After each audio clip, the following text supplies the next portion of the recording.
kai ban baka wani labari ba. Ya ma jiya na haɗu da wata yarinya fa jiya duku sassafiya fa. Ta tafi makaranta. Kaga dai ba gemu ko? Kaga ma ai jiya hidda na sha kan da. Yar muka haɗu ana cewa masu gemu sun kyau mu fa mun fi su kyau fa. Ka gani ba gemu ma yanzu ka san sawa ake kakkada mu. Ko baka yi gemu ba na. Su ƴan matan ma masu gemu masu gemu. Ta masu gemu tsufa suke da wuri ba su gane bane. Da Allah ya kare su.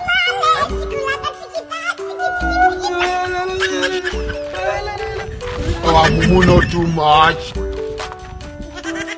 Wace yana mai ke kuka? Allah ya shi ne na tuni. Kamata dai mu je ko? Mu je. Ai ni ban da taimako ne yayi wahala ne. Ka san dai wannan rayuwar ta da muka iya Ya gani.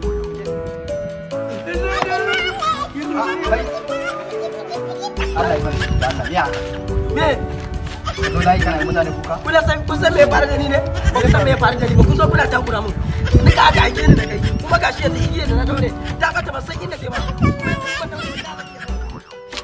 Kai za ka igiya kake wannan kuka? Kato da kai. Kato da kai kana kuka to bari mu nemo ma igiyar ka ni ma abin da na gani kenan